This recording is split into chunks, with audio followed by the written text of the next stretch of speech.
بسم اللہ الرحمن الرحیم۔ نور کی ساری زندگی مشقت میں بسر ہوئی تھی۔ وہ ایک چھوٹے سے گاؤں میں رہتی تھی۔ جب وہ چھوٹی تھی تو اسے پورے گھر کو سنبھالنا پڑتا تھا، کیونکہ اس کی ماں گاؤں کی زمینداروں کی حویلی میں ملازمت تھی۔ وہ صبح سے شام تک حویلی میں کام میں مصروف رہتی۔ اس خدمت کے اسے اتنے روپے پیسے مل جاتے تھے کہ وہ اپنے 4 بیٹیوں اور نور کا خرچ اٹھا لیتی تھی۔ گاؤں کی زمیندار کی حویلی میں کام کرنے کا سبب یہ تھا اس کا شوہر اس دنیا میں موجود نہیں تھا۔ ایک دفعہ زور کی بارشیں ہوئی تھی۔ ان بارشوں کے نتیجے میں سیلاب آ گیا اور وہ اسی سیلاب کی نظر ہو گیا تھا۔ دنیا سے نور کے شوہر کے چلے جانے کے بعد اس کی مصیبتوں کا دور شروع ہو گیا اور وہ ایک باہم عورت تھی۔ اس نے فیصلہ کر لیا تھا کہ وہ ہر مشکلات کا مردانہ وار مقابلہ کرے گی اور بچوں کو اس قابل کرے گی کہ وہ اپنے پیروں پر کھڑے ہو جائیں۔ نورا چونکہ گھر میں سب سے بڑی تھی، اس لیے ماں کے کام پر چلے جانے کے بعد وہی گھر سنبھال لیتی تھی۔ چھوٹے بہن بھائیوں کے لیے کھانا پکانا، ان کی دیکھ بھال اور گھر کے دوسرے کام اسی کو کرنا پڑتے تھے۔ ماں اور نورا کی محنت رنگ لائی۔ نورا کے 4 بھائی بڑے ہو گئے۔ انہوں نے روزگار کی خاطر شہر کا رخ کیا اور پھر وہیں مستقل سکونت اختیار کر لی۔ شہر سے وہ ماں کو تھوڑے بہت پیسے بھی بھیج دیا کرتے تھے۔ ان پیسوں کو جمع کر کے ماں نے نورا کا جینیئر تیار کیا اور پھر پڑوس کے گاؤں میں ایک نوجوان سے اس کی شادی کر دی۔ نورا کا بیاہ ہوا تو وہ رخصت ہو کر اپنے شوہر کے گھر چلی گئی۔ اس کی ماں بوڑھی ہو گئی تھی۔ اس کی شادی کے بعد اس کی ماں نے زمینداروں کے گھر کام کرنا چھوڑ دیا، کیونکہ اب وہ اس کی صحت بھی ٹھیک نہیں رہتی تھی۔ اس کے بیٹے جو اسے تھوڑا بہت روپے بھیجا کرتے تھے ان سے گزارا کرنے لگی۔ شادی کے بعد نورا کی ایک بچی پیدا ہوئی۔ اس کا شوہر پیسہ کمانے کے لیے پردیس چلا گیا، پھر لوٹ کر نہیں آیا۔ کچھ عرصے بعد اس نے پردیس میں ہی شادی کر لی اور وہیں کا ہو کر رہ گیا۔ اس نے یہ بھی نہیں سوچا کہ اب اس کی بیوی اور ایک بچی کا کیا ہوگا۔ ادھر شوہر نے نظریں پھیریں تو ادھر سسرال والوں کے رویے میں بھی تبدیلی آ گئی اور ایک روز انہوں نے بھی نورا کو زبردستی گھر سے نکال دیا۔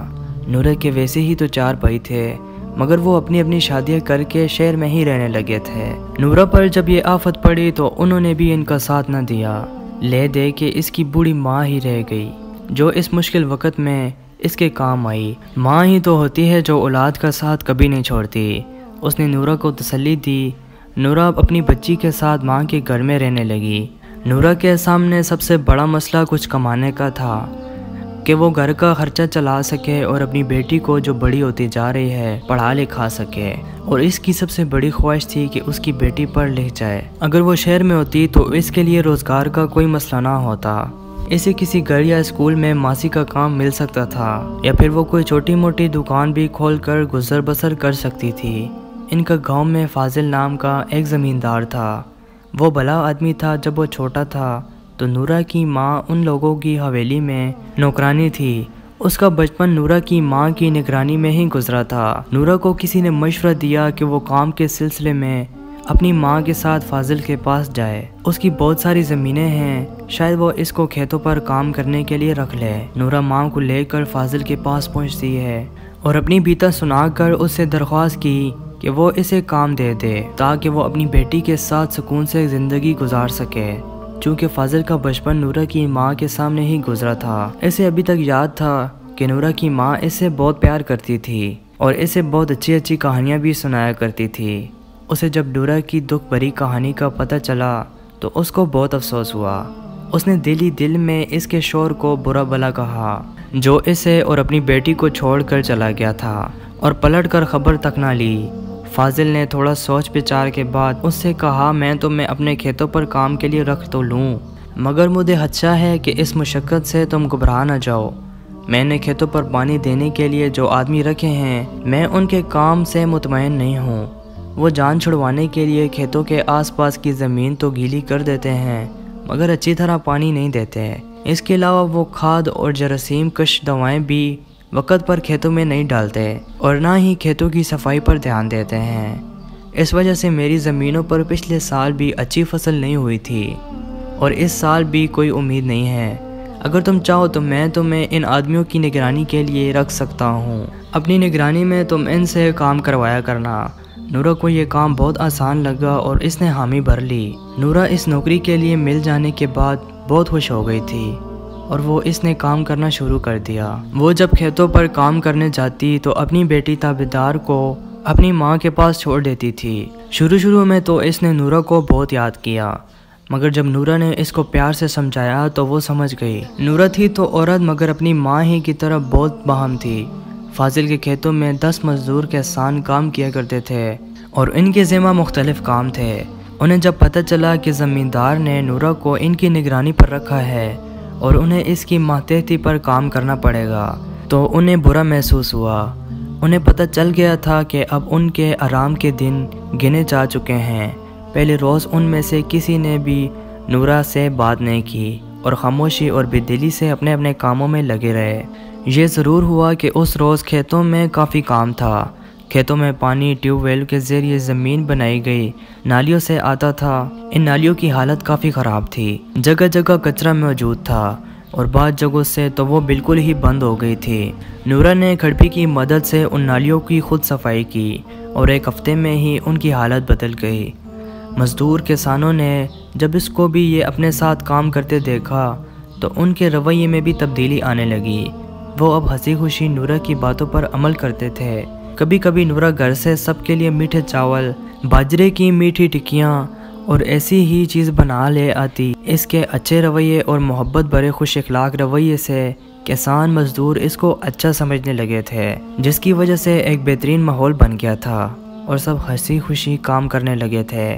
گاؤں کی دوسری عورتیں بھی فضل کے کھیتوں میں کام کرتی تھیں، مگر وہ ہر روز کام کرنے نہیں آتی تھیں۔ ان کا کام اس وقت شروع ہوتا تھا جب فصلیں تیار ہو جاتی تھیں۔ وہ فصلوں کی کٹائی وغیرہ کرتی تھیں، مگر نورہ صبح منہ اندھیرے کھیتوں میں پہنچ جاتی تھی اور شام تک مصروف رہتی۔ ان لوگوں کی یہ کوشش رنگ لائی اور کچھ ماہ بعد ہی فاضل کے کھیتوں میں مختلف اجناس کے بڑے بڑے پودے لہلانے لگے۔ یہ منظر فاضل نے بہت سالوں بعد دیکھا تھا۔ اسے احساس ہو گیا تھا کہ اس کامیابی میں نورہ کی محنت اور کوششوں کا بھی بہت بڑا ہاتھ ہے۔ اس سال فصلیں بہت اچھی ہوئی اور فاضل کو بہت منافع ملا۔ اس نے خوش ہو کر کھیتوں پر کام کرنے والے تمام مزدوروں اور کسانوں کو انعام دیا، جس سے وہ لوگ بھی خوش ہو گئے اور آئندہ مزید دل لگا کر کام کرنے کا عہد کیا۔ ایک روز ایک عجیب واقعہ پیش آیا۔ نورہ کے چاروں بھائی ایک ساتھ آئے اور ماں سے بولے ان کے باپ کا یہ گھر بیچ کر ان کو حصہ دیا جائے۔ ماں نے انہیں بہت سمجھایا مگر وہ نہیں مانے اور گھر کو بکوا کر اپنا اپنا حصہ لے کر چلے گئے۔ تھوڑی بہت رقم نورہ اور اس کی ماں کو بھی ملی، مگر یہ اتنی نہیں تھی کہ اس گاؤں میں کوئی گھر خرید لیا جاتا۔ جس روز ان کا گھر فروخت ہوا تھا اسی رات ایک افسوسناک بات بھی ہو گئی۔ فاضل زمیندار کے گھر چوروں نے دال بول دیا۔ اس کے تمام گھر والے سوتے کے سوتے ہی رہ گئے اور چور تمام زیورات اور نقدی لے کر چل بنے۔ فاضل بہت پریشان تھا۔ اس کی زندگی بھر کی کمائی لاکھوں روپے دیکھتے ہی دیکھتے ان کے ہاتھوں سے نکل گئے۔ اس کی بیوی رو رو کر ہلکان ہو گئی تھی۔ اس کو ان زیورات اور نقدی کے چلے جانے کا بے حد ملال تھا۔ اس واقعے کی رپورٹ گاؤں کے تھانے میں درج کروا دی گئی تھی، مگر فاضل کو امید نہیں تھی کہ چور پکڑے جائیں گے۔ وہ صبر کر کے بیٹھ گیا۔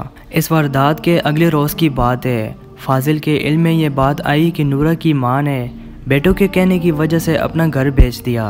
اسے احساس ہو گیا تھا کہ اب دونوں ماں بیٹی بے آسرا ہو گئی ہیں۔ وہ ایک نیک دل آدمی تھا۔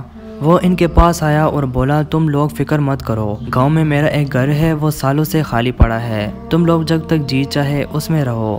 دونوں ماں بیٹی نے اس کا شکریہ ادا کیا اور اپنا سامان لے کر فوراً نئے گھر میں آ گئیں۔ گھر بہت بڑا تھا اور اس میں کشادہ صحن بھی تھا۔ نورہ نے جب گھوم پھر کر گھر کا جائزہ لیا تو ایک بات دیکھ کر پریشان ہو گئی۔ نیم کے درخت کے نیچے اسے تقریباً 1 گز زمین ایسی نظر آئی جو تازہ تازہ کھودی ہوئی لگ رہی تھی۔ اس کے کانوں میں فاضل کے الفاظ گونج رہے تھے، گاؤں میں میرا ایک گھر ہے، وہ سالوں سے خالی پڑا ہے۔ اس نے سوچا کہ جب گھر سالوں سے خالی پڑا تھا تو پھر یہاں زمین کون کھود گیا۔ رات کو کھانا کھا کر وہ بستر پر لیٹی تو اس وقت بھی یہی سوچ رہی تھی۔ آخر اس سے صبر نہیں ہوا۔ اس کی بیٹی تابعدار گہری نیند سو رہی تھی۔ نورہ نے اپنی ماں کو ساتھ لیا اور فاضل کی حویلی جا پہنچی۔ فاضل اپنی بیٹھک میں اداس بیٹھا تھا۔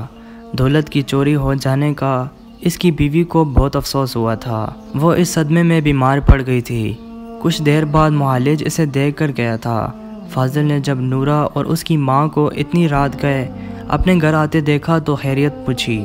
نورا نے اسے کھدی ہوئی زمین کے بارے میں بتایا تو وہ سوچ میں پڑ گیا۔ اس کو دال میں کچھ کالا نظر آیا۔ اس نے اپنے 2 ملازموں کو اپنے ساتھ لیا اور نورا کے ساتھ اس کے گھر پہنچا۔ اس کے حکم پر اس کے ملازموں نے زمین کھودنا شروع کی۔ زمین کھودنے میں انہیں کوئی دشواری نہیں ہوئی کیونکہ زمین کی مٹی بہت نرم اور پولی تھی۔ ابھی انہوں نے 2 فٹ گہرائی سے ہی مٹی نکالی تھی کہ ان کے گدال کسی لوہے کی چیز سے ٹکرائی اور ایک عجیب سی آواز پیدا ہوئی۔ فاضل یہ آواز سن کر بہت حیران ہوا۔ ملازموں نے کڈال اور بیلچہ ایک طرف رکھ کر ہاتھوں سے مٹی ہٹائی۔ جب مٹی ہٹی تو انہیں لوہے کا ایک صندوق نظر آیا۔ انہوں نے اسے باہر نکال لیا۔ فاضل پہچان گیا یہ صندوق اسی کا تھا جو چور اس میں سامان بھر کر اپنے ساتھ لے گئے تھے۔ اس کا خوشی کے مارے برا حال ہو گیا۔ صندوق میں تالا نہیں لگا تھا، صرف 2 کنڈیاں لگی ہوئی تھی۔ فاضل نے ملازموں کو ایک طرف ہٹا کر صندوق کا ڈھکن کھولا۔ اس کی حویلی سے چوری شدہ تمام چیزیں اس میں موجود تھیں۔ ان چیزوں کے درمیان اسے ایک شناختی کارڈ بھی ملا تھا جسے اس نے خاموشی سے جیب میں رکھ لیا اور اپنے ملازموں سے بولا، تم لوگ فوراً تھامے جا کر انسپکٹر اور سپاہیوں کو ساتھ لے آؤ۔ یہ منظر دیکھ کر نورا اور اس کی ماں بہت حیران تھی۔ فاضل نے کہا، نورا بہن، میں تمہارا احسان مند ہوں۔ تمہاری عقل مندی کی وجہ سے ہمیں یہ لوٹا ہوا سامان دوبارہ مل گیا ہے۔ مالک، میری سمجھ میں ابھی تک کچھ نہیں آیا، نورا نے الجھ کر کہا۔ فاضل مسکرا کر بولا، ان چوروں نے پہلے ہمیں کھانے میں بے ہوشی کی دوا کھلائی، پھر اطمینان سے حویلی کی تلاش لے کر تمام چیزیں چرا لیں۔ انہوں نے سوچا ہوگا کہ جب تک پولیس کیس بند نہیں کر دیتی اس وقت تک اس چوری کے مال کو میرے اس گھر میں زمین میں کھود کر دبا دیں، کیونکہ یہ برسوں سے بند پڑا ہوا تھا اور یہاں پر کسی کے آنے کی امید نہیں تھی۔ انہوں نے یہ بھی سوچا ہوگا کہ جب معاملہ ٹھنڈا پڑ جائے گا تو چوری کا مال نکال لیں گے۔ تھوڑی دیر بعد انسپکٹر چند پولیس والوں کے ساتھ وہاں آ گیا۔ اس نے چوری کے مال کا صندوق اپنے قبضے میں کیا۔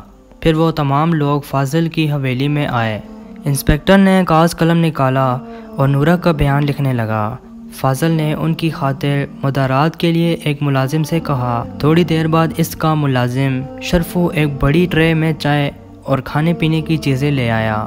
وہ چائے بنانے لگا تو فاضل نے اس سے کہا، شرفو، جب تم چوری کا مال صندوق میں بھر رہے تھے تو تمہارا شناختی کارڈ اس میں گر گیا تھا، یہ دیکھو۔ اس کی یہ بات کسی دھماکے سے کم نہ تھی۔ شرفو کے ہاتھ سے چائے کی پیالی چھوٹ گئی، زمین پر گر پڑی۔